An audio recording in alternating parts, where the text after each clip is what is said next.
Yo, what's going on, guys? It's Houston Sports Talk back into the video today. And today, the Cincinnati Bengals have used a $26.2 million franchise tag on T. Higgins, who is the star wide receiver. I mean, you put up 911 receiving yards and 10 receiving touchdowns, only playing 12 games. Yeah, you star wide receiver. Obviously, how good he is kind of underestimated because of the guy he plays next to. Triple Crown winner this year, Jamar Chase. Jamar Chase does incredible things, and he's an outstanding wide receiver. Probably, I would say, outside of Justin Jefferson, Jamar Chase is the best wide receiver in the NFL. And I don't think Jamar Chase and Justin Jefferson are really that far from each other, to be honest. And so, but T. Higgins is incredible, and it's what he does is kind of underlined because of how good Jamar Chase is.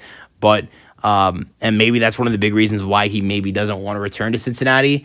But it seems like maybe he will end up, returning to Cincinnati. Just because they put a franchise tag on him doesn't mean he's staying in Cincinnati. We've already heard rumors that Cincinnati is potentially thinking about tag and trade, which means, franchise tag him. If they can't agree to contract extension, instead of him being on the team next year, they'll trade him. And that's kind of smart.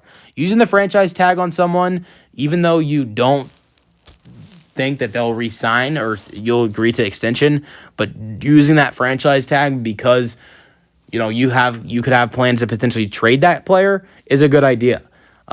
There's a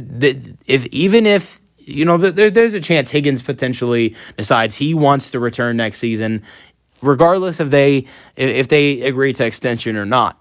But if he doesn't, if the two sides don't agree to an extension and they both feel like it's best for a trade, then Cincinnati, instead of losing out on him for nothing, will lose out on him for something. I don't know what his trade value would be, since it'd really only be one season. I don't know if he'd be worth more than a 4th-round pick. Just to be honest, I think if T. Higgins if T. Higgins had multiple years left on his deal, I think you could try to potentially get a 1st-round pick out of him, but maybe you'd be able to get a 2nd-round pick for T. Higgins, or a 2nd and a 4th-round pick for T. Higgins if he had a good amount of years left on his deal. But you're looking at potentially a rental of T. Higgins. I don't think he'd be worth more than a 4th-round pick, 3rd-round pick at the most. So, but it's still getting something, because if you just let him go to free agency, you could have potentially lost out on him for nothing. We'll see what happens with T. Higgins. I think really everything is probably on the table. Him potentially coming back next season, them potentially, let's start off with him potentially coming back next season, but they don't agree to extension as one option.